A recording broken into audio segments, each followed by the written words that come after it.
ಅಲ್ಲಿ ನೋಡು ಸಲ್ಲಲಿತನ ಉಲ್ಲಾಸಗೊಳ್ಳುವಂತೆ ಈ ಸರೋವರದಲ್ಲಿ ಒಂದು ಕೊಳವಿರುವುದು. ಫಲಿಸುವ ಮರೆ ಮೀನುಗಳಿಂದಲೂ ಎತ್ತ ನೋಡಿದರೂ ಕಮಲಗಳಿಂದ ಬಳಿದೋಗಿರುವುದು. ನವರತ್ನಗಳಿಂದ ನಿರ್ಮಿಸಿದ ಸೋಪಾನಗಳಿಂದೊಡಗೂಡಿ ಕಣ್ಣಿಗೆ ಶೃಂಗಾರವಾಗಿ ಕಾಣುವ ಆಸಾರವಿರುವುದು. ಪಾರ್ಥ, ನಿನ್ನಂತೆ ನನಗೂ ಸಹ ಆಯಾಸವಾಗುವುದು.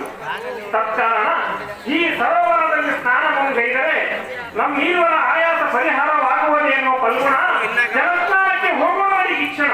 ನಿನ್ನಿತ್ತದಂತೆ ಹೋಗೋಣ.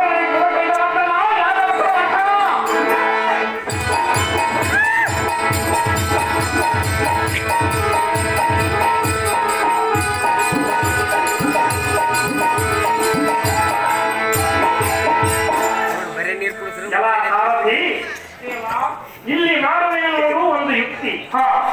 ಇದೇ ಕೊಳದಲ್ಲಿ ಇವನಿಗೆ ತಿಳಿಸಲು ಸಂಶಯದ ಸಂಗತಿ. ಮರೆ ಮಾತಿನಿಂದ ನರನಿಗೆ ಮಗನ ಮರಣದ ವರ್ತಮಾನವನ್ನು ಅರುಹುವುದು ಜಾಗೃತಿ. ಕೃಷ್ಣ, ಈ ರಣದಾಯಾಸ ತೀರಿಸುವುದಕ್ಕೆ ಈ ಸರೋವರವು ಎಣ್ಣೆಗೆ ಬಹು ಪರಿಣಾಮವಾಗಿ ತೋರುತ್ತಿರುವುದು. ಆದ್ದರಿಂದ ಈ ಸರೋವರವನ್ನೊಮ್ಮೆ ಚಿತ್ತವಿಟ್ಟು ನೋಡುವಂತಹ ನಾವು ನೋಡಿದೆ ಪರಮಾತ್ಮ. ಥರದ ಮುತ್ತಿನಂತೆ ಹೊಳೆಯುವ ಮತ್ಸ್ಯಗಳನ್ನು ನೋಡು. ಎಷ್ಟು ಶೃಂಗಾರವಾಗಿ ಕಣ್ಣಿಗೆ ಕಾಣಿಸುತ್ತಿರುವವು ನೋಡಿದ್ಯಾ ಅಲ್ವಣ? ಕೃಷ್ಣ, ಈ ಮೀನುಗಳು ತಾವು ತಿನ್ನುವ ಆಹಾರಕ್ಕಾಗಿ ಎಷ್ಟು ಹೊಡೆದಾಡುತ್ತಿರುವವು ನೋಡು. ಹೊಡೆದಾಡಿ ಹೊಡೆದಾಡಿ ಕಡೆಗೆ ಎರಡು ಗುಂಪುಗಳಾಗಿ ವಿಂಗಡಿಸಲ್ಪಟ್ಟವು ನೋಡು. ಪಾರ್ಥ, ಪರಮಾತ್ಮ, ಅದರಲ್ಲಿದ್ದ ಒಂದು ಮರಿ ಮೀನು ತನ್ನ ಹೆತ್ತವರ ಕಡೆ ಇರದೆ ಬಲವತ್ತರವಾದ ಮೀನುಗಳೊಂದಿಗೆ ಕಾದಾಡುವ ರೀತಿಯನ್ನು ನೋಡು. ಫಲ ಫಲ ಬುದ್ಧಿ ಶೂನ್ಯರಾದ ಇಂಥ ಮೀನುಗಳಿಗೆ ಇಷ್ಟೊಂದು ರೋಷಾನ್ವಿತನಾಗಿರಲು ಇನ್ನು ಬುದ್ಧಿ ಶೂನ್ಯರಾದ ನಮ್ಮಂತಹ ನರೇಂದ್ರನಿಗೆ ಇನ್ನೆಷ್ಟಿರಬೇಕು? ಅರ್ಜುನ, ನಾರಾಯಣ, ಈಗ ಉಳಿದ ಮತ್ಸ್ಯಗಳೆಲ್ಲ ಒಂದುಗೂಡಿ ಈ ಮರಿ ಮೀನನ್ನು ಹೀಗೆ ಬಿಟ್ಟರೆ ನಮ್ಮ ವಂಶವನ್ನೇ ನಿರ್ನಾಮ ಮಾಡುವುದೆಂದು ತಿಳಿದು ಎಲ್ಲ ಮೀನುಗಳು ಸೇರಿ ಆ ಮರಿ ಮೀನಿನ ಮೇಲೆ ಮುತ್ತಿಗೆ ಹಾಕಿರುವುದು. ಪರಮಾತ್ಮ, ಅಲ್ಲಿ ನೋಡು, ಯಾರದವರ ಮಾತನ್ನು ಕೇಳಿ ಕೋತಿಯಂತೆ ಹಾರಾಡಿ ಎತ್ತಲಿಂದಲೂ ಬಂದ ಒಂದು ಮೀನು ಆ ಮರಿ ಮೀನಿನ ಹಿಂಭಾಗದಲ್ಲಿ ನಿಂತು ಅದರ ರೆಕ್ಕೆಗಳನ್ನು ಕತ್ತರಿಸುವ ರೀತಿಯನ್ನು ನೋಡು. ಅರ್ಜುನ, ನಾರಾಯಣ, ಈಗ ಅದು ದೊಡ್ಡದಾದ ಮೀನುಗಳ ಅಡ್ಡವಾದ ಮೋಸ ಕೃತ್ಯವೆಂದು ತಿಳಿದು ಆ ಮರಿ ಮೀನು ತನ್ನ ಹೆತ್ತಾತನ ಒಂದು ಬಾಂಧವರನ್ನು ಮನದಲ್ಲಿ ಸ್ಮರಿಸುತ್ತಾ ವೈರಿ ಸಮೂಹದ ಕಡೆ ಕಾಲು ಮಾಡಿ ಆ ಪರಮೇಶ್ವರ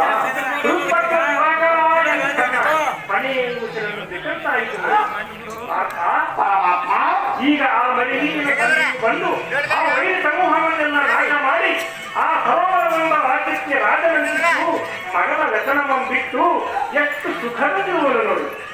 ಅರ್ಜುನ, ನಾರಾಯಣ,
ನೀರಿನಲ್ಲಿ ಮುಳುಗಿದನು. ನಭೋಲಾಗಿ ಶಬ್ದದಂತೆ ಅಭಿಮನ್ಯುವಿನ ಮರಣದ ಸಂಗತಿಯನ್ನು ಇವನ ಕರ್ಣಂಗಳಿಗೆ ಕೇಳುವಂತೆ ಧ್ವನಿ ಮಾಡುವಿನ. ಎಲವೋ ಸುರೇಂದ್ರ ನಂದನನೇ, ನಿನ್ನ ತನಯನಾದ ಅಭಿಮನ್ಯುವು ಚಕ್ರಬಿಂಬದ ಕೋಟೆಯನ್ನು ಕೊಂದು ಷಡುರು ತಾಜಗಳನ್ನು ಮುರಿದವರ ಸೊಕ್ಕು ಕೌರವನ ಸುತ ಕೂರ್ವರ ತಲೆಯನ್ನು ಹರಿದು ಈಡಾಡಿದನು. ಸುರನಲನೆಯರ ಚಲುವಿಗೆ ತಾ ಮನವೊಲಿದು ಕಡೆಗೆ ವೀರ ಸ್ವರ್ಗಾರೋಹಣನಾದನು ಪಾರ್ಥ. ಹೀಗಾಯಿತು ನೋಡು ನಿನ್ನ ಮಗನ ಮರಣವು ಅನರ್ಥ.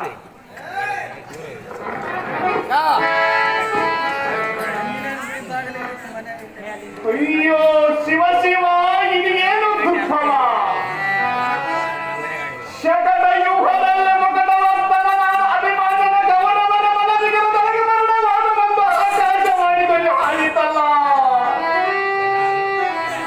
ಅಯ್ಯೋ ಹರ ಆಕಾಶ ಮಗನು.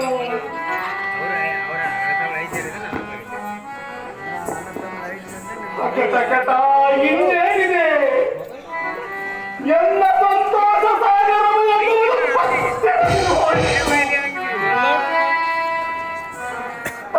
ಕಾರಣ ಕೇಶವ ಒಂದಿಂದೊಮ್ಮೆ ಇಂಥ ಹಸತರವಾದ ಶೋಕಾಂತಿಯು ಉದಯಿಸಿದ ಎಂದು ಈ ಮಾಯವೇಷೆಯನ್ನು ಕೇಳಿದರೆ ಮರೆ ಮಾಚಿದಲ್ಲಿ ಹಸುರಾರಿಯೇ ಹಸುರಾರಿಯೇ ನೀರಿನೊಳಗೆ ಹಸುರಾಡದಂತೆ ಹೇತಕ್ಕೆ ಮುಳುಗಿರುವಿ ಹೇಳು ಮೇಲೆ ಬೇಗನೆ. ಅಯ್ಯೋ ಶಿವ ಶಿವ, ಇನ್ನೇನಿದೆ? ಯಾರಿಗೆ ಮನೆ ವ್ಯಸನವು ಸಂಘಟಿಸಿತು.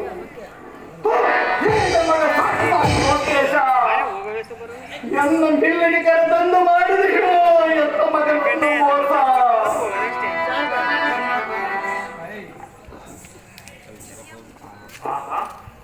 ಇದೇನು ಆಶ್ಚರ್ಯ! ಕುಂತಿ ಪುತ್ರನಾದ ಪಾರ್ಥನು ನಾವೀರ್ವರು ಸರೋವರದಲ್ಲಿ ಸ್ನಾನ ಮಾಡುವ ಸಮಯದಲ್ಲಿ ದಿಕ್ಕಿ ದಿಕ್ಕಿ ದುಃಖಿಸುವುದಕ್ಕೆ ಕಾರಣವೇನು? ಅಲ್ಗುಣ ನಾರಾಯಣ, ನಿನ್ನ ಕಣ್ಣುಗಳು ಕಂಬನಿ ಗರಿಯುವುದಕ್ಕೆ ಕಾರಣವೇನು? ಅರ್ಜುನ, ನಾರಾಯಣ, ನಾವೀರ್ವರು ಈ ಸಮಯದಲ್ಲಿ ನೀರಿನಲ್ಲಿ ಮುಳುಗಿರುವಾಗ ದುಃಖಿಸಲು ಕಾರಣವೇನು? ಪಾರ್ಥ ದೊರಕುವಳಿಕೆ ಸಮರ್ಥ. ಅರ್ಜುನ, ನಾರಾಯಣ, ನಿನಗೆ ಯಾವ ತೊಂದರೆಗಳು ಬಾರದಂತೆ ಕಾಯ್ದುಕೊಂಡು ಬಂದಿನೇನು ನಾನು? ಅದೇನು ನಿನ್ನ ಮನಸ್ಸಿನ ಸಂಶಯ? ಎನ್ನ ಮುಂದೆ ಕೇಳು ಇಂದ್ರತನಯ, ನಾನಿರಲು ನಿನಗೆ ಬಂದಿರುವುದೇನು ಭಯ? ಮಗದರನೇ ಅರ್ಜುನನೇ, ಎಲ್ಲ ಮಗನ ಹಗೆಯ ತತ್ವ ವ್ಯೂಹದಲ್ಲಿ ಮಡದನೆಂದು ಗಗನತ್ತಲೆಯು ಕೇಳಿಸಿತು. ಆ ಧ್ವನಿ ನನಗೆ ಕೇಳಿಸಲಿಲ್ಲವೇ ಪಾರ್ಥ? ನನ್ನ ಹೃದಯದೋಳು ಬುಗೆಲ್ಲೊಂದು ದಿಕ್ಕಂಪಾಯಮಾನವಾಯಿತು ನನ್ನ ಮನಸ್ಸಿಗೆ. ಅಯ್ಯೋ ಶಿವ ಶಿವ, ಹಿಂದೇನಿದೆ? ಮಗನು ಕಾಣಲಾರದೆಂದು ಧ್ವನಿಗಳೆಲ್ಲ ಬೆಳೆದೇರಿ ಕಣ್ಣೀರು ಸುರಿಯುತ್ತಲಿವೆ. ಕಿಳಿ ಕಿಳಿಗೆ ಬಾಲಕನ ಮೋಹನದ ಜನದ ದೋಷೋಗಂಡು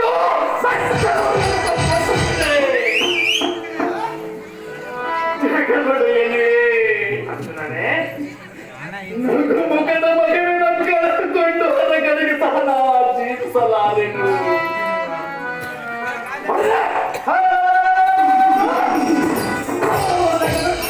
ಕೌರವರ ಕಾಲಡಿ ಘಟನೆಗಳನ್ನು ಆಡಲಾಯಿತು. ಪುತ್ರ ಶೋಕವಂತನಾಗಿ ಸಾರ್ಥಕವಿಲ್ಲದೆ ಈ ಪೃಥ್ವಿಯ ಮೇಲೆ ಇರಲಾರೆನು. ಸತ್ಯನಿಗೆ ಧರ್ಮಜನಲ್ಲಿಗೆ ಮಾತ್ರ ಸರ್ವಧನ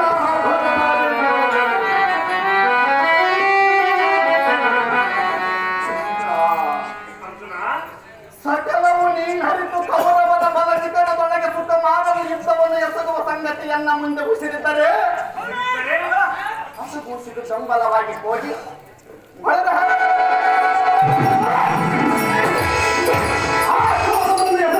ಮಾಡಿ ಶಿಶುವಿನನ್ನು ಕರೆದುಕೊಂಡು ಬರುತ್ತಿದ್ದನಲ್ಲ ಗೋಪಾಲ.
ಜಗ್ಗಿ ಆತದ